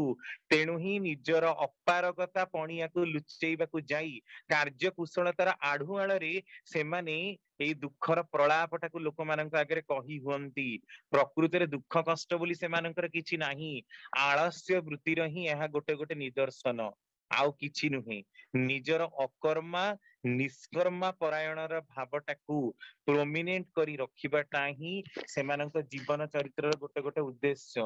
ତେଣୁ ଏମାନେ ହଉଛନ୍ତି ଏଇ ପ୍ରକାରର ଦୁଷ୍ଟ ଚରିତ୍ରର ଲୋକ, ଯୋଉମାନେ କି କେବଳ ହିଁ କେବଳ ଦ୍ୱନ୍ଦ୍ୱ ବାଧାକୁ ଅତିକ୍ରମ କରି ନ ଯାଇ ସହଜ କାମ ଉପରେ ହାତ ମାରନ୍ତି, ଆଉ ସେଇଥିରେ ପୁଣି ବାହାବା ନିଅନ୍ତି। କୌଣସି ବଡ କାମ କରିବାର, ବଡ ଟାର୍ଗେଟ କରିବାର, ପ୍ରତିବନ୍ଧକକୁ ଅତିକ୍ରମ କରିବାର କ୍ଷମତା ବା ଜୁନୁନ ଯୋଉ କହନ୍ତି ଜୋଶ, ସେଇଟା ତା ପାଖରେ ନାହିଁ। ସହଜ ସହଜ କାମ ଉପରେ ହାତ ମାରିବି ଆଉ ରାତାରାତି ବାହା ବାହା ପ୍ରଶଂସା ପାଇବାର ଯୋଉମାନଙ୍କର ଟେଣ୍ଡେନ୍ସି, ସେଇମାନେ ହିଁ ହଉଛନ୍ତି ଛଳନା ମୁଖର ଆଉ ଅଳସ ଧର୍ମୀ। ବାହାନା ପ୍ରତାରଣା କରିବାରେ, ବାହାନା ବାଜି କରିବାରେ ଏକ୍ସପର୍ଟ ଆଉ ଅଳସ ଧର୍ମୀ ବ୍ୟକ୍ତିତ୍ୱ ସେଇମାନେ ହିଁ। କାରଣ ବାଧାକୁ ଯୋଉମାନେ ଅତିକ୍ରମ କରନ୍ତିନି ସେମାନଙ୍କ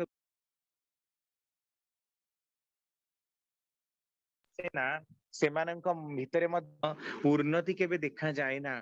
କାରଣ ବାଧାକୁ ଅତିକ୍ରମ କଲେ ହିଁ ମଣିଷର କ୍ଲେଶ ସୁଖ ପ୍ରିୟତା ବଢେ। ଠାକୁରଙ୍କ କାମ କରିବାକୁ ଯିବି ଅଥଚ ମତେ କେହି କିଛି କହିବେନି, ଦି ପଦ ଗାଳି ଶୁଣିବିନି, କଷ୍ଟ ପଡିବନି, ନିଜ ହାତରୁ ଟଙ୍କାଟେ ଖର୍ଚ୍ଚ କରିବିନି, କେବଳ ଭଲରେ ଯିବି, ଏସି କଣ୍ଡିସନରେ ବସି, ଏୟାର କଣ୍ଡିସନରେ ବସିବି, ଭଲ କାମ କରିବା, ଲୋକ ମତେ ଟିକେ ହଜାର ହଜାର ପ୍ରଶଂସା କରୁଥିବେ, ଏଇ ପ୍ରକାରର କର୍ମୀ ଆମେ ମାନେ ସବୁ। ଏମାନେ କର୍ମୀ ନୁହନ୍ତି, ଏମାନେ ବିକର୍ମୀ, ଛଳନା ମୁଖର ଅଳସ ଧର୍ମୀ ଚରିତ୍ର ସେମାନଙ୍କର। ସେମାନେ କର୍ମ କୁଶଳୀ ନୁହନ୍ତି, କର୍ମ କୁଶଳିତା ନାଁରେ ଧପ୍ପାବାଜିର ହିଁ ଚରିତ୍ର ସେଇମାନଙ୍କର। ତେଣୁ ଏଇ ପ୍ରକାରର ବ୍ୟକ୍ତି ବିଶେଷଙ୍କର କଥାରେ କେବେ ବି ତୁମେ ଭରସା କର ନା, କି ସେମାନଙ୍କର କଥାକୁ କେବେ ଶୁଣିବାକୁ ଯାଅ ନା। ଆଉ ପୁଣି କହୁଛନ୍ତି ଯେଉଁମାନେ ଧପ୍ପାବାଜ, ମିଥ୍ୟା ଉପରେ ଯେଉଁମାନଙ୍କର ଭିତ୍ତି, ସେମାନେ ଦକ୍ଷ ବୁଦ୍ଧିମାନ ନୁହନ୍ତି, ବରଂ ଦାମ୍ଭିକ ତୋଡ଼ରେ ଚୌକସି ସାଧାରଣତଃ। ଯୋଉମାନେ ଧପ୍ପାବାଜ, ପ୍ରତାରଣା ପୂର୍ଣ୍ଣ, ଶଠ, ପ୍ରବଞ୍ଚକ, ଠକ, ବିଶ୍ୱାସଘାତକ ଲୋକ, ଧପ୍ପାବାଜ, ମିଥ୍ୟା ଉପରେ ହିଁ ସେମାନଙ୍କର ଭିତ୍ତି। ଏତେ ଟାଉଟରୀ, ଏତେ ଗାଲୁ ଗଳ୍ପ, ଏଇ ପ୍ରକାରର କଥାର ସେମାନେ ଅବତାରଣା କରନ୍ତି, ପୁରା ମୁଣ୍ଡ ଖରାପ କରିଦିଅନ୍ତି। ତାଙ୍କ ସାଙ୍ଗରେ ମିଶିଲେ ଆପଣଙ୍କୁ ଲାଗିବ ଭଗବାନ ମୁଁ କୋଉ ଲୋକଟା ପାଖରେ ମିଶୁଛି, ଏତେ ଫାଲତୁ ଗପ ଗପି ଗପିକି ପୁରା ମୁଣ୍ଡଟାକୁ ସେ ନଷ୍ଟ କରିଦଉଛି। କେବଳ ମିଥ୍ୟା ଉପରେ ହିଁ ଭିତ୍ତି, ତାଙ୍କର କୌଣସି ଗୋଟେ କଥାରେ ସତ୍ୟ ନଥାଏ। ସମ୍ପୂର୍ଣ୍ଣ ମିଥ୍ୟାଟାକୁ ହିଁ ସେମାନେ ଏଭଳି କାଳ୍ପନିକ କାହାଣୀ ବନାନ୍ତି, ଲୋକଙ୍କୁ ବିଶ୍ୱାସ କରିବାକୁ ସେମାନେ ବାଧ୍ୟ କରନ୍ତି ଯେ ଆମେ ମାନେ ସତ୍ୟ ଘଟଣା ହିଁ କହୁଛୁ। ସେମାନେ ଦକ୍ଷ ବୁଦ୍ଧିମାନ ତ ନୁହନ୍ତି, ବରଂ ଦାମ୍ଭିକ ଚେତନା ସେମାନଙ୍କ ଭିତରେ ସବୁ ଦେଖିବେ ରାଗିକି ତମତମ ହେଇଯିବା, ଫଁ ଫଁ ହେଇଯିବା, ହଁ ମତେ ଏମିତି କହିଲେ, ମୁଁ ସେମିତି, ମୁଁ ଅମକ ଇଏର ଲୋକ, ମୁଁ ସମକ ଇଏର, ଖାଲି ଦୁନିଆ ବାହାଦୁରୀ। ତମେ ଜାଣିଛ ମୁଁ କଣ କରିଦେଇ ପାରିବି, ମୁଁ ଏଇନା ଚାହିଁଲେ ତମକୁ ଏଇଆ କରିଦେବି, ସେଇଆ କରିଦେବି। ପ୍ରାୟତଃ ବଡ ବଡ ପାୱାର ପୋଜିସନରେ ଥିବା ଲୋକମାନଙ୍କର ପିଲାଙ୍କ ଭିତରେ ଏଇ ସବୁ ଦେଖାଯାଏ। ବଡ ବଡ ଚାର୍ଟାର୍ଡ ଆକାଉଣ୍ଟାଣ୍ଟ, ବଡ ବଡ ମନ୍ତ୍ରୀ ନେତା, ତାଙ୍କ ପିଲାଙ୍କ ପାଖରେ ଇଏ। ତମେ ଜାଣିଛ ଯଦି ଏକରେ ରୁଲ ଭାଙ୍ଗନ୍ତି, ଗାଡି ମନ ଇଚ୍ଛା ନେଇକି ଯିବେ, ଟ୍ରାଫିକ କଲେ ତ ଜାଣିଛୁ ସାଙ୍ଗେ ସାଙ୍ଗେ ତତେ ଏଇନା ସସ୍ପେଣ୍ଡ କରିଦେବି, ମତେ କଣ ଛୋଟକାଟିଆ ଭାବିଛୁ। ଦାମ୍ଭିକତ୍ୱ, ନିଜର କୌଣସି ଯୋଗ୍ୟତା ନଥିବ, ବାପାର ବଳରେ ବଳିଆନ, ତାପରେ ବି ସେ ଲୋକମାନଙ୍କର କୋଉ ପ୍ରକାର ଗାଲୁଗଳ୍ପ ଆଉ ତାଙ୍କର ମାନେ ପ୍ରଭାବଟା କି ପ୍ରକାର ଦେଖନ୍ତୁ। ନଷ୍ଟ ଚରିତ୍ର ଥିବେ, କାମୁକ, ଲମ୍ଫଟ, ଉଦ୍ଧତ, ଆଳସ୍ୟ ପରାୟଣ ଚରିତ୍ର, ତାପରେ ବି ତାଙ୍କର ଦାମ୍ଭିକ କିନ୍ତୁ ଚୋର ମୁହଁ ବଡ ଟାଣ, ଯେମିତି ଆମମାନଙ୍କର କଥା, ସେମାନେ ହଉଛନ୍ତି ସେଇଆ।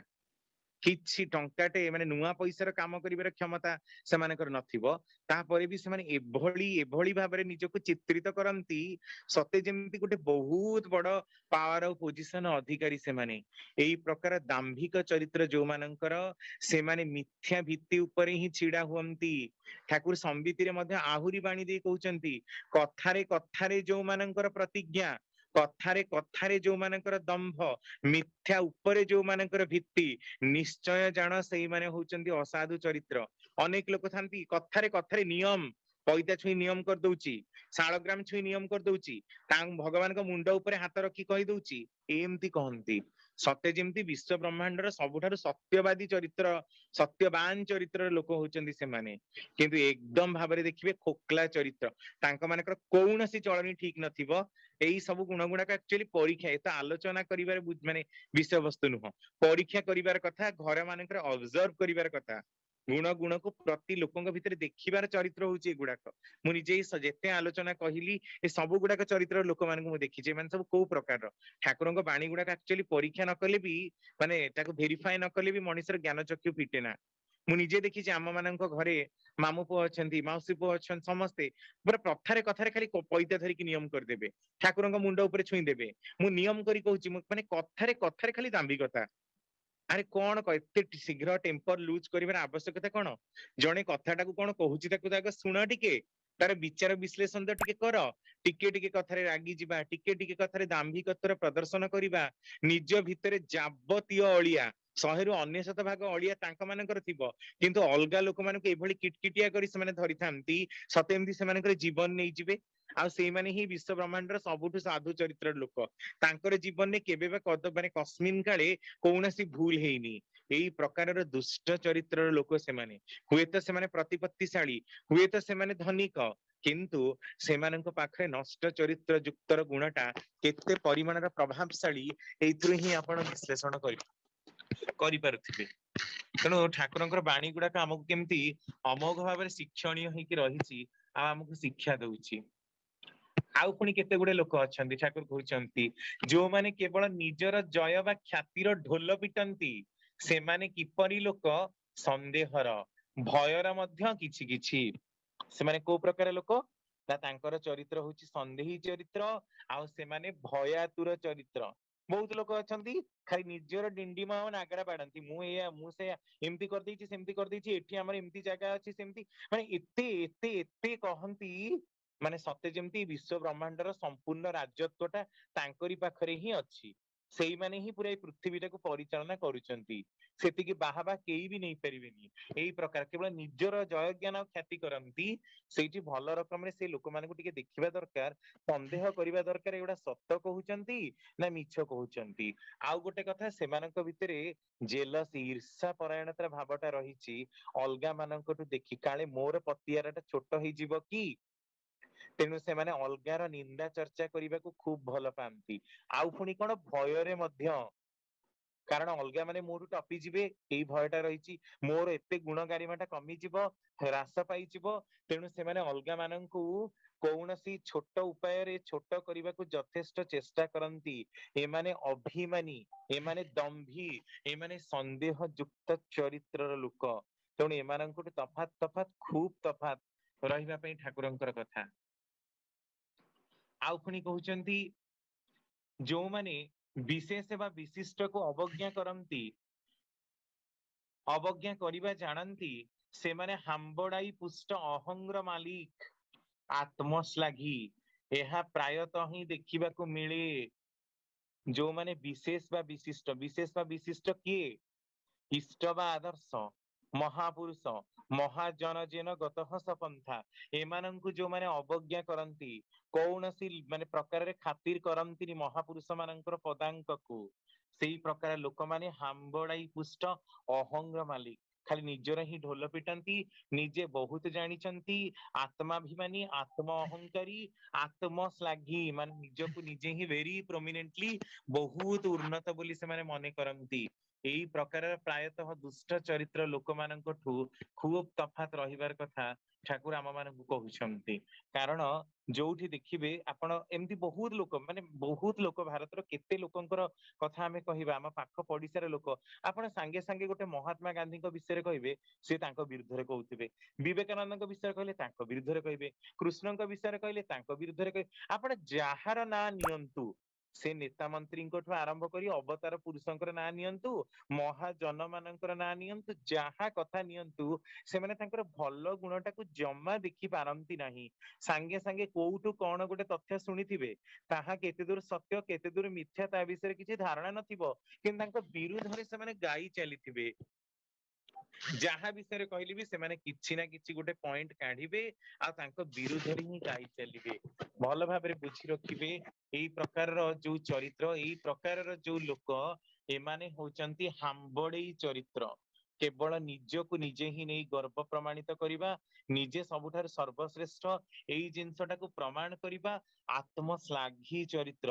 ତେଣୁ ଏଭଳି ଅହଙ୍କାରୀ ବ୍ୟକ୍ତିତ୍ୱଙ୍କ ପାଖରୁ ଯଥା ସମ୍ଭବ ଦୂରରେ ରହିବାଟା ହିଁ ଭଲ। ନହେଲେ ସେ ମଣିଷ ପାଖରେ ଯିଏ ବି ଆସିବ, ତାର ସଂସ୍ପର୍ଶରେ ଯିଏ ବି ଆସିବ, ସେ ତାର ସବୁ କିଛିକୁ ହିଁ ନଷ୍ଟ କରି ପକେଇବ। କାରଣ ଆତ୍ମାଭିମାନ, ଆତ୍ମ ଅହଙ୍କାର ତାକୁ ଏତେ ପରିମାଣର ନଷ୍ଟ କରିଦବ, ସେ ନିଜକୁ ନିଜେ ମଧ୍ୟ ବିବେଚନା କରିପାରିବ ନାହିଁ। ଆଉ ଗୋଟିଏ ଶେଷ କଥା କହିକି ରଖିବି, ସମୟ ତ ସରି ସରି ଆସୁଛି। ଯେଉଁମାନେ ଅନ୍ୟାୟ ଭାବରେ ନବାରେ ଅଭ୍ୟସ୍ତ, କାର୍ଯ୍ୟରେ ଖିଲାପ କରିବା ହିଁ ଯେଉଁମାନଙ୍କର ସ୍ୱାର୍ଥ, ସହଜ ଚଳନ ହିଁ ଯେଉଁମାନଙ୍କର ଅପଚୟୀ, ସେମାନଙ୍କର କୃତଜ୍ଞ ଅବଦାନ ତ ନାହିଁ ହିଁ ନାହିଁ। କୁଚର୍ଚ୍ଚାରତ ହୋଇ ଅକୃତଜ୍ଞ ଆଚ୍ଛାଦନରେ ଗାତାକୁ କଳଙ୍କିତ କରିବାର ହିଁ ସେମାନେ ଧାତୁ। ଗ୍ରାସ କରେ ସେମାନଙ୍କୁ। ନିଜର ଅନ୍ୟାୟ ଗ୍ରହଣକୁ ଘୋଡେଇବାକୁ ଫାନ୍ଦିବାଜିର କୌଣସି ତ୍ରୁଟି ହିଁ କରେ ନା। ଏହି ସାଂଘାତିକ ଚରିତ୍ର ପାଖରୁ ସାବଧାନ ହୁଅ, ନଚେତ୍ ଅକାରଣରେ ବେଦନା ପାଇବାଟା ହିଁ ତୁମର ପୁରସ୍କାର ହବ। 113 ନମ୍ବର ବାଣୀ। ଯୋଉମାନେ ଅନ୍ୟାୟ ଭାବରେ ନବାରେ ଅଭ୍ୟସ୍ତ, ତାଙ୍କର ପ୍ରାପ୍ୟ ଯାହା ନୁହଁ ତାଠୁ ଅଧିକା ନିଅନ୍ତି, ଯୁକ୍ତି କରନ୍ତି, ନବା ପାଇଁ କୌଣସି ତଳ ସ୍ତରକୁ ଯାଇ ତର୍କ ବିତର୍କ କରି ତୁମ୍ବି ତୋଫାନ ପ୍ରଳୟ କରିଦିଅନ୍ତି। ଏଇ ପ୍ରକାର ଲୋକ। 2 ଘଣ୍ଟା ପାଇଁ ପୂଜା କରିବାକୁ ଯାଇଛି ମାନେ ମୁଁ 4000 ଟଙ୍କା ନେବି, କିନ୍ତୁ ତାର ସାଧ୍ୟ କିମ୍ବା ସାମର୍ଥ୍ୟ ଅଛି ତାହା ଜଣା ନାହିଁ। ଦି ଘଣ୍ଟା ପାଇଁ 2000 ଟଙ୍କା ବି ନିଆଯାଇପାରେ, ସେ କିନ୍ତୁ 4000 ଟଙ୍କା ନବାରେ ବ୍ୟସ୍ତ, ଅନ୍ୟାୟ ଭାବରେ ନବାକୁ ବ୍ୟସ୍ତ, ଯେତିକି କରିନି ତାଠୁ ଅଧିକା ପାଇବାରେ ଯିଏ ବ୍ୟସ୍ତ। କାର୍ଯ୍ୟରେ ଖିଲାପ କରିବା ହିଁ ଯୋଉମାନଙ୍କର ସ୍ୱାର୍ଥ, ପ୍ରତି ମୁହୂର୍ତ୍ତରେ କାର୍ଯ୍ୟରେ ଖିଲାପ କରନ୍ତି, କାର୍ଯ୍ୟକୁ ପକେଇ ରଖନ୍ତି, କାର୍ଯ୍ୟକୁ ଦେଲେ ଠିକ ସମୟରେ ସାରନ୍ତି ନାହିଁ, ଆଉ ନ କରି ପାରିଲା ପରେ ନିଜର ଦାମ୍ଭିକତାର ପ୍ରଦର୍ଶନ କରନ୍ତି। ମୁଁ କଣ ଠିକା ନେଇଥିଲି କି କରିବା ପାଇଁ, ମୁଁ କହିଥିଲି ହେଇପାରିଲାନି, ଯା ଏବେ ମୋ ପାଖରେ ବେଳ ନାହିଁ, ଟଙ୍କା ଫଙ୍କା ସବୁ ନେଇଯିବେ, ଯା ଏ ପାଖରେ ମୋ ପାଖରେ ବେଳ ନାହିଁ କରିବା ପାଇଁ। ବିଲ୍ଡର ମାନଙ୍କ କ୍ଷେତ୍ରରେ ପ୍ରାୟତଃ ହିଁ ଏସବୁ କାମ ଗୁଡାକ ଦେଖାଯାଏ। ଆଉ ସହଜ ଚଳନ ହିଁ ଯେଉଁମାନଙ୍କର ଅପଚୟୀ, ନଷ୍ଟଯୁକ୍ତ। ସଠିକରେ ଚଳିବା ଯୋଉମାନଙ୍କର ହୁଏ ନା, ସେମାନଙ୍କର ତ କୃତଜ୍ଞତା ନାହିଁ। ସେମାନେ ଯାହାଠୁ ଯାହା ପାଆନ୍ତି, ତାଙ୍କ ପ୍ରତି କେବେ କୃତଜ୍ଞତା ତ ଜ୍ଞାପନ କରିପାରନ୍ତି ନାହିଁ, ବରଂ କୃତଘ୍ନ ଦଳିତ ଚରିତ୍ରର ଲୋକ ସେମାନେ। ତା ସହିତ ଫାନ୍ଦିବାଜି କରିବାକୁ, ଫନ୍ଦି ଫିକର କରି କଥାକୁ ବୁଲେଇ ବଙ୍କେଇ କହିବାରେ ସେମାନେ ଅବଶ୍ୟ ଭାବରେ ପୁରା ମାହିର, ସିଦ୍ଧହସ୍ତ। ଏଇ ଲୋକମାନେ ହଉଛନ୍ତି ସାଂଘାତିକ ଚରିତ୍ର, ଯୋଉମାନେ କୃତଘ୍ନ। ଏମାନଙ୍କଠୁ ବହୁତ ଦୂରରେ ରୁହ, ନହେଲେ ସବୁ କିଛି ହିଁ ତୁମର ନଷ୍ଟ ହେଇଯିବ, ନଷ୍ଟ ଦିଗରେ ଧାଇଁବ। ତେଣୁ ଏଇଭଳି ଆହୁରି କେତେ କଥା ତ ଠାକୁର କହିଛନ୍ତି, କିନ୍ତୁ ସମୟର ସ୍ୱଳ୍ପତାରେ ବିଶେଷ କିଛି ଆଲୋଚନା କରିବା ସମ୍ଭବ ମଧ୍ୟ ନୁହେଁ। ଯାହା ବି ହଉ, ତ ଏଇଭଳି କିଛି ଚରିତ୍ର ଯାହା ଆଲୋଚନା ହେଲା, ସେଇମାନଙ୍କ ପାଖରୁ ଆମେ ଦୂରେଇ ରହିବା। ଟିକେ ଆମେ ତାଙ୍କ ମାନଙ୍କୁ ବୁଝିବାକୁ ଚେଷ୍ଟା କରିବା ଯେ ଏଇ ପ୍ରକାର ଲୋକ ଚରିତ୍ର ସହିତ ମିଶିଲେ ଆମ ନିଜର ହିଁ ସର୍ବନାଶ, ନିଜର ହିଁ ବିନାଶଟା। ତେଣୁ ନିଜକୁ ଯେତେ ଆମେ ସଜାଡି ଚାଲିବା, ନିଜ ଭିତରେ ବି ଯଦି ଏଇ ସବୁ ଦୁଶ୍ଚରିତ୍ର ଗୁଡାକ ରହିଛି, ଗୁଣାବଳୀ ଗୁଡାକ ରହିଛି, ତାକୁ ଯେତେ ତ୍ୟାଗ କରି ଚାଲିବା, ସେତେ ହିଁ ଆମର ମଙ୍ଗଳ। ଆଉ ତାଙ୍କର ଦୟାରୁ ଆମେ ଚରିତ୍ରବାନ ହେଇ ଉଠିବା। ଦିନକୁ ଦିନ ଆମ ମାନଙ୍କର ଚରିତ୍ରର ଔଜ୍ଜଲ୍ୟତା ମଧ୍ୟ ବୃଦ୍ଧି ପ୍ରାପ୍ତ ହେଇ ହେଇ ଯିବ। ଜୟ ଗୁରୁ।